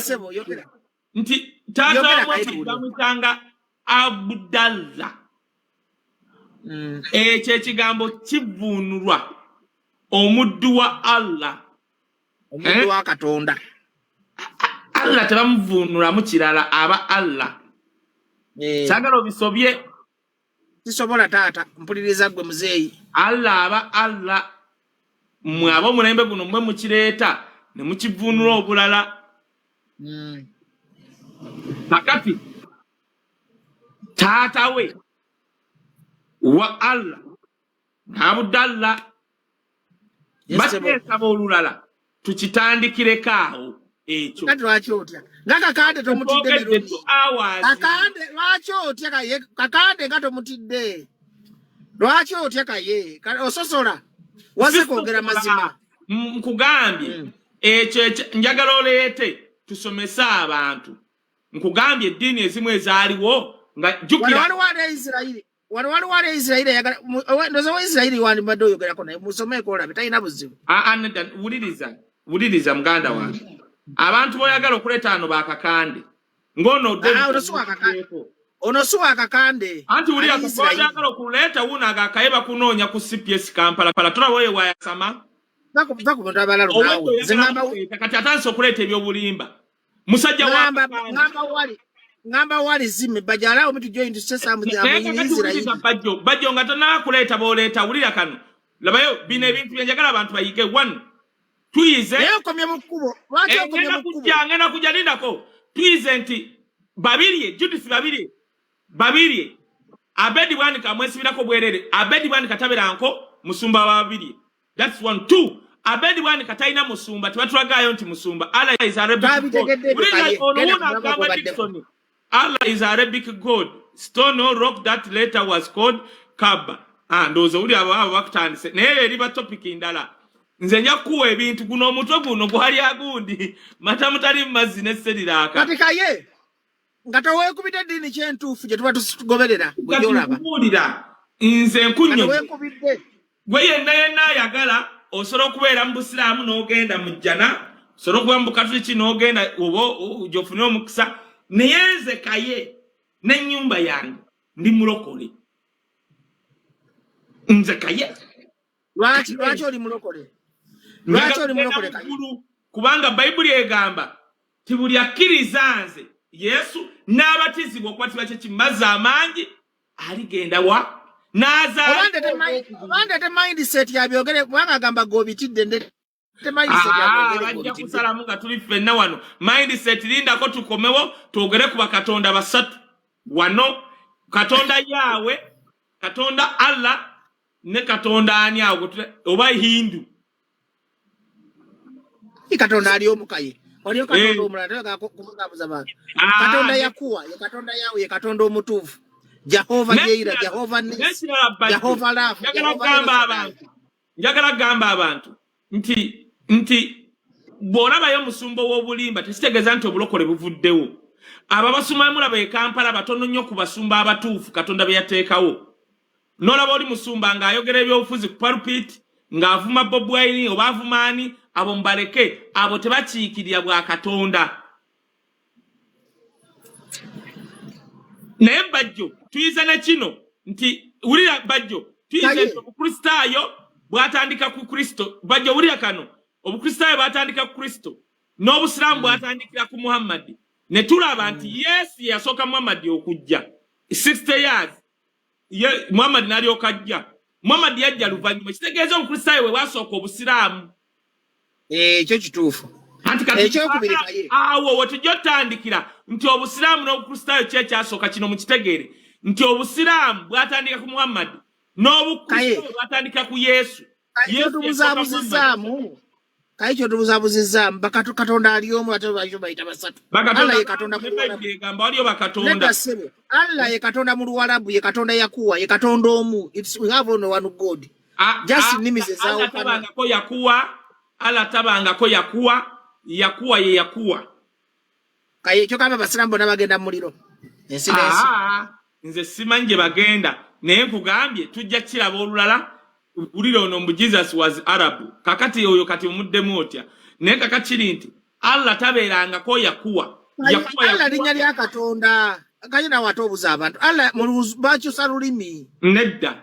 tebakyusanga lulimi Allah is Allah kajoka man Africa ina katonda wayo ngamba mbaddeko mu Buwarabu nga ngenze to explore Allah tebakikyusa nkonti yakuwa era basobola n'okuba amayinja n'okyogera mu Saudi Arabia nobera mu Saudi Arabia n'ogamba Allah is yakuwa bakuba amayinja katonda ali omu Kaye ye katonda w'amawanga gonna ye katonda w'amadiini gonna ye katonda w'ensozi talina tabula Allah yakuwa bamuvunulamu nga God kikkirizibwa naye kakati Allah ye Allah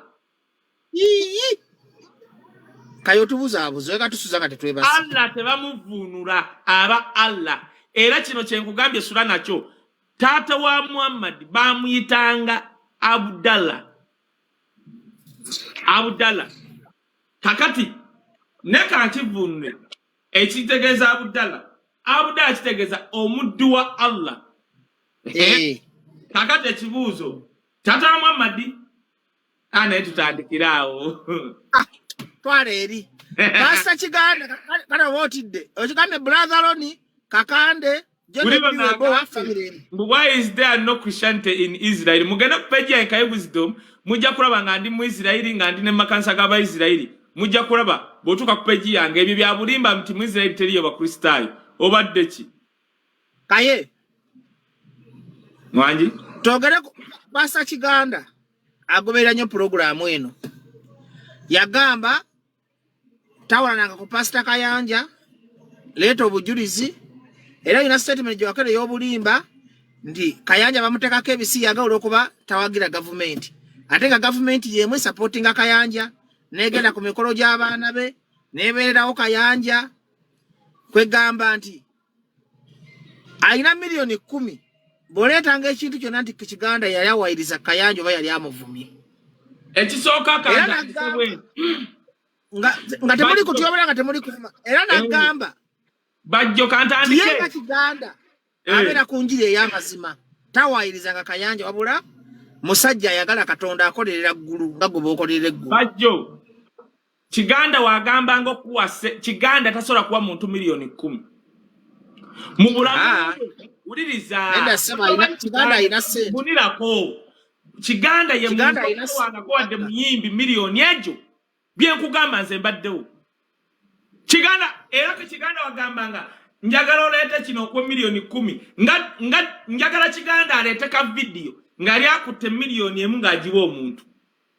ati loza tebakola kyayagala ate biriyo nkuleetera abasumba bagaba ssente musumba kyasinga bagaba ssente nga ne Facebook tennaba kujja simanya TikTok oyo omusajja kiweewe babire yali ayimba yayimba oluyimba wambatira omusajja n'akwata bwati n'akanyuga ebisumuluzo bye ku pulpit yaddirayo mu taxi yawa babiri emmotoka Land Cruiser nga zaakajja bwati nga ne TikTok tebiriiwo mbwagabye bamulabe oyo kiweeweesi n'akanyuga bwati genda wakanja olaba abantu omuntu ajja n'aweereza oli n'akwata bwati mbungambe Kiganda mbuyagambye kumpa milioni 10 nsose kijjawo yagambye kuwa singa buyota bina bwino agaba byeka tebino oli munaku nnyo oli muganirivu togaba ssente tosobola kugaba ssente nta uliriza labayo kale ekyobunaku kijjeewo ulira kino njagadde ati ku video yange saagala owanike Kiganda ne ssente tebikwatagana Kiganda mukodo Kiganda abayimbidde uwe genda olabe kirwana makafrika yali ankuba aliawo mbulirayo Kiganda omuyimbi abadde wa Kiganda ngali amukozeemu omulimu nga nona tukyaza ku Kiganda yalina bakolama omulimu bale nga abayimba alina okwefa Kiganda yangoba y'omu kubangoba mu makanisa nga nkutte babiri ne Bugembe obajja mu makanisa g'abalokole bagende batandika okuyimbira mu bantu abanabawa ssente Kiganda n'akola olukuŋŋaana Nakasero mulancawa ye nga campaign ya kuboycottinga Wisdom kugoba babiri ne Wisdom enyimba zawe ku radio z'abalokole enyimba z'ababiri kubanga zalina omwoyo mungi nnyo okunsinga zo ne zikomawo Kaye bakubuza oyagala ssente oba oyagala njiri ya bulokozi nze njagala njiri ya bulokozi ate ani agambe ku kyessente bano ba Alex baleke naawe ogamba Kiganda gaba ssente oyogera ku muntu ali mu America naawe obadde ki naawe nakati badde bandi pasa Kiganda yagamba wulira nzija nawolanaga Kayanja era muwayirizangako Kiganda Bajjo wulira kino kye tugendako kikulu CID yajjayo amasimu ga Juma nga musajja vice chairman ebyo bya bulimba yagamba mulete bwino kunnyonnyole ne balimba amasimu njagala Bajjo obulire okubira otya vice chairman wa amasimu agasukka mu 2 kubanga in one day amasimu agamba ina milioni 10 boleta bwino byogere babitufu wino nyanzikuwe anti nze ndi mu America asoka boleta bwino zenja zino nyanzikuwe mu Kiganda banazikuma okujjako Bajjo nga gwayambye ku Kiganda Bajjo toteka mukono nga Kiganda agambye nti ngenda kuwa milioni nawe n'owagira Kiganda Kiganda alemedde kusatula bali bana bali wali babako vwa bakozi be namudirira yenna kiwalata kimuli naka Kiganda taina wali nanye na kugaba Kiganda kasola Kiganda Kaye Kiganda pasta mutufu si mutufu ati obukodo tanna sumuluka mbukodo Tadekete ngamba pasta ojimanyi Kiganda yasinga obulire njiri mu Uganda yasinga n'okumanya Bible akati uliriza Bajjo kankusomese okulokoka kirala n'osumulwa kirala Kiganda yalokoka ye ulira akusomese Kiganda yalokoka ne Kiganda tasumulwanga mu mpisa mu butagaliza ne mu bukodo naye amanyi nnyo Bible alina serwadda zabantu bempuliriza mu bulamu serwadda ne Kiganda ati Kiganda Kiganda ava serwadda bakafulu ba Bible mu Kiganda kintabanko kafulu nawe abakafulu abayatandikawo Bible college amanyi Bible Kiganda tumuzanyira ngako mumwe kati Bajjo mumwe mpaye nyiriri mukaga ngozogera wano mumwe no musiru abamugezi mu basiru wa Kiganda yanjigiriza asoka kubulira kumidiri Kiganda yanjigiriza butavola moyo mutukuvu Bajjo ebyo byamunya ku Kiganda ebyo ne yakaloko kabimanyi okujjako gwe yali mubala eyakaloko lifolo omwana yali volo moyo mutukuvu enjiri ya Kiganda ya moyo ne mwala wa Museveni ekimanyi gwe bayita patience tovolanga moyo mutukuvu ne mwoza akimanyi Kiganda yabuliranganye enjiri eyakabi eruwa kati sirika nkunnyonnyole Bajjo uli kino osoro kwanga oli mulokole nenga tosumurulwanga mu bukodo na mutaagaliza Kiganda alina ebintu bibiri mu bukodo tasumurulwanga ne mu mutaagaliza lwaki Omachiganda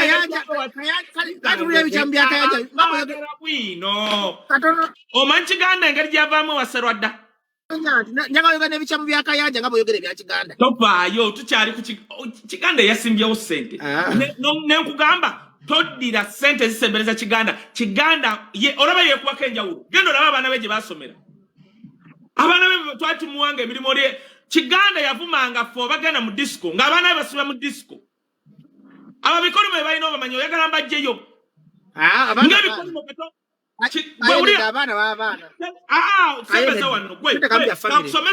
takusome ati kati gwa ntankula Ssenyonga Katonda yamukuba balayi bukyalumba Kayanja gendo laba omwana omukuru wa Ssenyonga oba tasiba mu njaga ayitote kamu family za abantu family zireke kwanga tobimanyi kwakubulire gendo laba abasumba abalumba Kayanja olabe ebikolo mu bye batuddeko n'abaana baabwe nkugireyo aba Kiganda kugireyo aba Ssenyonga Machi Kayanjo jenyo nako achi Kayanjo jenyo nako ze Kayanja mwagala nnyo twogera ku bantu ba Mukama twogera ku basajja ababulidde enjiri abatunze Uganda abantu emitwalo tubagenze mu Gena lwa Kayanja ondetera Kiganda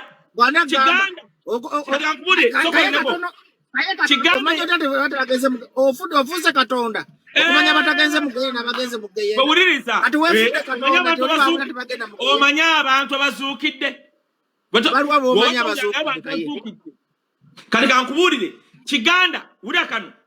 bujingo tanavuma Serwadda Kiganda yasooka okuvuma omusumba we yamukuza n'amujja muwaraji Kiganda yasooka okuvuma Serwadda Kaye wefudde jaji wefudde mulamuzi Antoleto oli yeranzo oleta mutabani wa Roni nze sibira ku TikTok ya basama bana batamanyi nze I'm not here to win an argument nze ndiwo kusomesa gwalabya abantu abakendera oli Mondo yavuddeho kubanga atya face ye ogiraba akyegulya abasumba gulo kwanga tomanyi tekeze zakola Mondo okujja ekitufu akimanyi naye atya aba basumba kwawo akuma mu Uganda aba basumba basolo kuba kanisa zimu Mondo n'atabuulya njiri yatya neze kayenze naberako youth pastor nasomera wa Alex Mitala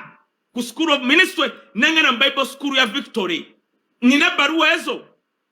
gundi obadde ki ondete bano bana ba Brazaroni ono David ni Angonio ayagala okujja wano no muleta kera mbade kuchaka yanya tuzeyo chobola bati aliko bagala mbasomese gwa nsumbuwa uliriza Bajjo Kiganda abantu mbate mukimanyi Kiganda yali wa Serwadda yabulya Kiganda enjiri Kiganda yali akola mu waraji era Kiganda abantu Bajjo nzizo musabantu kulaga omusajja Katonda gyamujja njagala mwategereza Kiganda era gamba nti problem gyafuna mu mwaguno yali nga testinga waraji buno bujulizi bwe ng'akola waraji obamufumba kwasoko sirika Bajjo njogere Bunja waina jemvudde wenga Kiganda era gutomanyi Kiganda gwe Kiganda omumanyi n'oluzungu lwayigidde mu kyaki hubadde ki Kiganda sirika bwaba bane jemvudde we ate jemvudde sije kikuba bula wali sirika ngenda kwogera kujavudde Kiganda nkugambya ina ebintu bibiri tanasumurwa mu bukodo tanasumurwa mu butaagaliza Serwadda abuulira enjiri yabulya Kiganda bukodo sirika musajja gwenja kukuba nkube simu yange sirika nsomese Kiganda bamuleta ku Victory Serwadda abulira enjiri ne Jamada Serwadda atandika radio Serwadda yatandika radio Serwadda wa Jamada programu ku radio Kiganda yawulira bubi Serwadda okuddira Jamada omuteeka ku radio Kiganda okuvola kubanga tayagaliza natandika okuvuma Serwadda by then kubanga tewaliwo TikTok nga n'abantu si babuufu Serwadda yavuma Kiganda yavuma Serwadda nga yomulaba bujingo yavuma Serwadda nenga Serwadda yamwola tondete namba Kiganda nange njogereko oli Musumba otoyagala amwogerako Kiganda Musumba mutuufu ye Kiganda mutuufu neta nasumurwa mbutagaliza ne mbukodo bwamai neki kyamuche ati Bible ne kyamukusikaye eyegomba ekirabo ky'obusumba ayina okuba n'omukyalo ayina okuba mutuukirivu Bajjo n'ogenda Katonda akubanja bitono kubanga toli musumba Kiganda nja kuleeta bana basumba bacyanyo waraji otye n'okutya ayito waayiriza ekyo kya bulimbe era kisazeemu toko olindeko Kiganda mulokolidda owulidde nnyina gwe ngamba ati ngamba ogambe ojja kuleeta abanyowola sirika owulidde nnyina gwe ngamba gwe sirika mmanyi abasumba bacyanyo waraji linda kuwe tuli balete chogola abaana babwe si balokole abo boyogerako n'abaana babwe abamu si balokole gwe nkubuuza bw'oba obulokole obusunnanyo lwaki Ssenyongo omwana w'omukulu si mulokole Kiganda abaana b'abamu si balokole lwaki nkubuuzeemu Kaye sooka osirike nkubuuza lwaki omusumba avunaanyizibwa mu okusayirawo omwana we kyalina okuba Katonda yalonda abantu omwana we ayina kwegomba ekyo kyoli kyobola muhoozi ayagala kwegomba kuba president omwana n'akuloba ng'onywa waragi mwenja kujjayo wano ebintu ze tolina gwondeetera musumba wano n'omukuba wali pozi nga tuwe ku bikyamu bya Kayanja kale ebyakiganda tuwe ku bya Kayanja ebikyamu bya Kayanja ekisooka ngenda kuwa ebikyamu bya Kayanja ekisooka kwagala nnyo bantu ekyokubiri kuyamba nnyo banaku era ekikubya Kayanja kwesembereza banaku baffe Kayanja ekikubya kwesembereza banaku singa Kayanja teyesembereza banaku kuyamba nnyo bantu kuba n'ebyo byakisa sente alina bizibu ebyo katuweyo ebikyamu nga bw'oyogedde ebikyamu bya Kayanja ebikyamu bye kwesembereza banaku kuyamba nnyo bantu teri muntu yali atandise home orphanage neba y'amaanyi nga yakayanja mumpeyo Uganda ng'ojjako Reverend gundi ono we mukono no eyali mbaana abayaye mpangi gwomanyeyo omusajja otyanga Bajjo omusumba n'aleeta omwana mwanyi oba oyogera mazima wuliriza musumba kyataomusumba n'aleeta abazungu n'abakwasa Mondo yabeeranga Kaye katutuwe gyenvudde wa Kayanja Mondo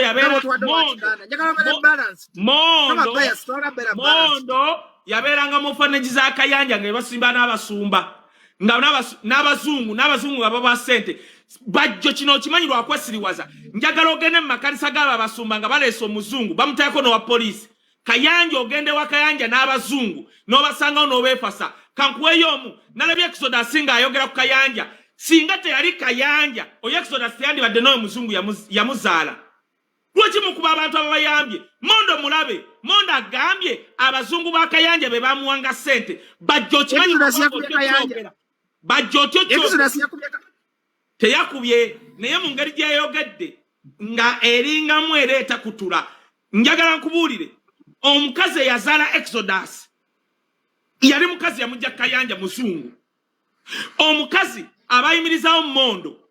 agambye abazungu ba Kayanja bamuwanga sente Bajjo njagala ogende mu basumba Bajjo tobamanyi omusumba n'aleeta omuzungu n'omuzungu nga bamukuba bukumi tosobola namusemberera tobamanyiyo Kayanja ekisinga omukubya kimu kisaasasa talina bikyamu kyagala obere side emu tuweyo ebikyamu nga bw'oyogedde ebyabalala kati kikyamu ye malayika y'omufudde malayika bw'obanga oli wa mazima njagala olaba abantu kati kankubuli ewa Kayanja nsobola okuwa abantu 100 nga bafuuse basumba nga bagagga nga balina omukisa nsobola okugamba nkuwe 10 Kiganda mpeyo 2 abavudde wuwe Kaye totegedde answer yange. Kugambe buli muntu abane bijanga bwe. Banga abantu Kiganda mpaye abantu abiri nga bali successful nga bavudde wuwo. Nkuwe 10. Ye tugende mpola. Kaye tunakwogeza busungu. Si busungu. Tunakwogeza busungu. Tugende mpola Kaye. Olaba oyogedde ebikyambu bya Kiganda. Pastor Kakande babo balaba. Obadde abakusaba okujja ba Alex. Obala nti Pastor nkitegedde. Kaye tugende mpola. Nze mwoyo wangamba abantu ompuliriza. Olabye obadde abantu. Nawulidde omwoyo kyeyagambye naye mbadde nkugamba tuwe ku bikyambu bya Kayanja gago omuntu ayogera amazima nga bwe yogedde byaba Kiganda. Lwaki oganya okikola ekyo? Bera balance nga zodaba. Bw'oba totegedde sirika Bajjo. Kiganda oyogera birungi byokka. Kayanja ekizibu kyalina kimu kwesembereza banaku kuyamba nnyo nfunzi n'abatalina ekikyamu ekyo.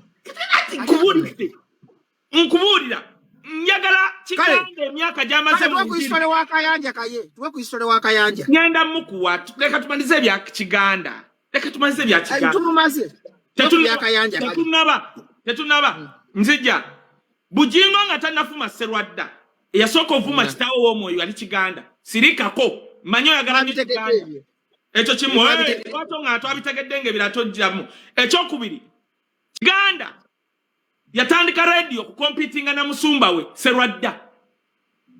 Kompitinga nateka Olutalo lw'amaanyi. Kiganda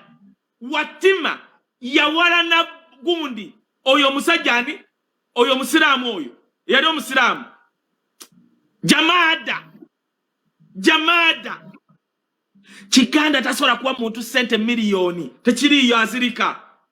Osiba naye Kaye. Lwaki osala kusajja ebigambo. Kiganda omulabye kati Kiganda mumanyi twagenda nga tuyambe emitwalo 2 atugulire ebyuma by'abayimbi simanyo tuobe. Oba kyakunyiza butakuwa sente. Wanyige. Nze nagende wa Kiganda nga nvuga mmotoka. Nga ku sente zange nga yazisonda mu bayimbi be nali nkulembera. Bayimbi. Nze nali nvuga emmotoka nga Kiganda asondesa abantu kuba kumugulya mmotoka nga nze nyine yange. Sigenda nko wa Kiganda nga sina mmotoka. Tondetera abantu bavuma abantu. Ekyo kimu. Ekyokubiri. Wulira Bajjo bambi wulira kano. Kino kyokka kyoba wulira. Nkwegayiridde. Bajjo. Kiganda akimanyi nti zonna essimu za MTN ne Airtel ziteleka data for the period of 6 months. Bambi Bajjo wulira kino kyokka. Emyezi 6. Bajjo ali mugundi ate kyenjogera njagala Kaye tukuwuliriza tuwulira ssebo. Bakoleke gundi. Kyenjogera kikulu. Kiganda kubanga yakimanyi musajja mugezigezi muyaye. Akimanyi nti MTN ne Airtel zitereka obubaka okumala emyezi 6. Kati kyeyerabira ti UCC esigazaako data oyo okumala emyaka gyo. Kayanja bambega bagenda mu MTN ne Airtel balaba amasimu g'aba abantu ne basanga data bamujjawo ne bagenda mu UCC ne bayewuunya nga Kiganda yakubira omusajja gwe bayita Juma Musiramu ye vice chairman wa zone ye olunaku lumwe emirundi egisuka mu ebyo 2. Ekibuuzo Bajjo olabanze tosobola kunkubira mirundi 5 lunaku. Emirundi 2 wali ogamba ki chairman wo bagenda ozuula nga buli yakubiranga chairman n'akubira omuvubuka assistant secretary wa Ssenyonga n'akubira abavubuka Bajjo wa Kayanja okwekalakaasa. Owulira bagenda okigwamu bagayi beekubira emirundi 10 simanyi mu 10 in one day. Gwamanye gye mirundi amasimu engeri gatambula. Now Bajjo wulira kino Kiganda yabadde mugezi yagambye bwati yagambye baleeta amasimu awo nga galiko stamp mbu nga galaga nti matuufu. Kiganda, I'm sorry to say I'm not feeling sorry because of your education. Stamp eno si post office nti egaba stamp. Technology yajja teyeetaagako stamp esobola okulaga nti ku ssaawa bwezi nakubidde Bajjo. Bwe manchi wakanya nga ngende ewalala nga bakizuula. Kiganda woba tokimanyi. I don't know. Tobanga novice. Minister novice omanyi Balamu bamutumye novice. Simanyi wakawulidde nti mukwano gwo. Newe nanga abeena ale Senyo yagambye nti Balamu novice Balamu abena ne bayomba lwaki ovume minister nabaga amugene mukugu nange njogereko omaze ne bamugamba Senyonyi n'abagamba ne sinze yabagano soma n'obutamanya luzungu novice kitegeeza omuntu omupya mu kifo oba atalina experience bala mupya mu kifo n'okimanyi netayebwa yadde takategedde kati nange I'm not sorry for bala mu butamanya I mean for Kiganda obutamanya technology. You don't need a stamp okumanya nti Bajjo yankubidde wetaaga technology. Ekibuuzo Kiganda atubuulire ekiro kimu lwaki yakubira vice chairman w'emirundi esukka mu 2 yali amugwako osobola okubira omuntu okubira chairman wo w'ekyalo n'omubuuza lwaki yamukubira Kaye, is that a point? Emirundi 2 mazakanya bitwaga Pastor Kayanja Kaye nkubuuze munange nekirala kankubuulire Bajjo bwaba Kiganda nga tanampa sente asoka atwale Kayanja mu kooti Kayanja yabitulaga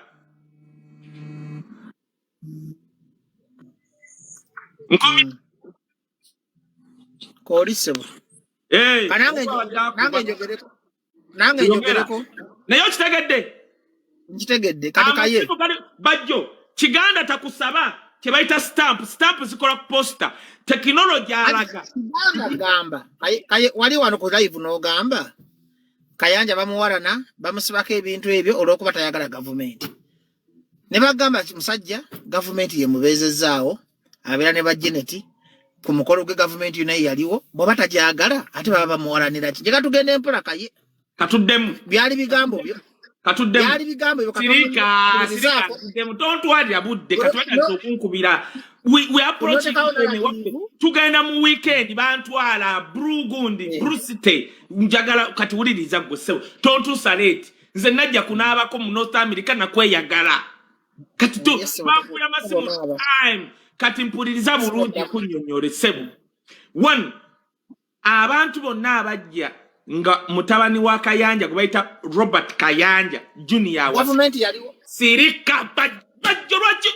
obera n'abantu abatasoma ate otuse kwanze atuzo ninga ombuza sirika gwabyogedde ati sirika buli mugenye yajja kati oba tokimanyi kanti kunnyonnyole gwe bayita ng'ojjeko MC eyali Samson buli gwe bayita otekedde okubanga waliko oyina obujulizi okuva mu Kayanja Good ministry okuva ku Nankabirwa okuva ko yo MDD wa KCCA government yo gamba jatawagira kubulire kubanga Kiganda tayinayo wa government gwe yali asabidde tayina ati kakati goga ayati goga ati kayanja government ye muwarana ate yagisabira kunnyonnyole kirika wuliriza kati gwe kankubulire gwe Bajjo Kayanja yasabira Janet obulwadde bwali bumuluma atobimanyi genda eri nkubuuze Kayanja ye Janet lwe yali azzeeko kumirako center lwaki Janet gwe basabira ekirwadde ekyali chronic disease tayamba ku Kayanja bye bamwogerako njagala Kiganda mpeeyo omuntu omu ne waba koporo maje gwere asabidde ekirwadde oba sikosero oba nsimbu oba sirimu amutuwenga obujulizi nze ndete Janet kubanga yali akuma Janet muntu wange Janet ekyamugano okugenda mu ssomero ly'ennyonyi okubeeranga gundi nga heya hostess womba mbyaga tujja bijja mu myaka gy'ensanvu lwakirwadde ekyo era bagamba kyekyavaako ennyonyi ya Uganda yakweyita ng'evugibwa kapiteni wa watobimanyi nga wakulira mu mayuni Kiganda njagala aveeyo atulageyo omuntu wadde koporo gweri asabidde nze nveeyo nkuleetere buli muntu yenna eyajja ku mbaga y'omwana wa Pasa Kayanja wateekwa ng'oli mu gavumenti ng'olina obujulizi nga wasaba ono omukazi yali akulembera CID baali bamitani Odoro Bulesa akolo yali Asha mu chachi ya Kayanja ye yawata emmere gyetwalya ye yajja n'asulawo ng'agiwata why kunyonyera ekirwadde kye bamusabira kumalwage yayina akulira chirwadde gendo obuzakolo stambulo gendo obuzakolo wajjote wakayanja bakuleta batya abantu abamu babaletera ku biguwe wakayanja Katonda namukosa n'abawonya ewa Kiganda abasabire wa Kiganda bono bamanyi kayirwa kyo bera wanusayi bali abamalaya abasoko gabakabozi ne bakubenjaga ne bajja ne bakwa pastor Kayanja ngene jago gabachiki nze Kiganda wange tagaba mugati ne Kayanja mugati gwe kukutuga kisoko tubulye Kaye oba mazima kati nze ali mu North America ne by the way Bajjo era ne kino obujulizi ndowooza alaba abantu abaagala Kayanja tuli mu North America gwoli awo mu motoka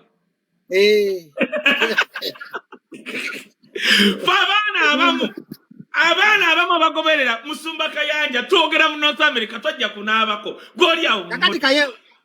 wosulidde we wano oganye okogera amazima gonna Kayanja wewolereza buwolereza so program twandibadde tuli balance katogera muliriza balance mutayina kikyamo tambula bweti kyajagala mutayina kikyamo mutayina kikyamo tali muntu atayina kikyamo kino kiddamu buli munadini gwolabe Uganda ogenda mulaba ate kasaba komyawo kayihuro oyo ogenda kulaba buli pastor ina agenda kuvaya gambe kintu eki Katonda ngambye muhozi ye president gwamanya ku pastor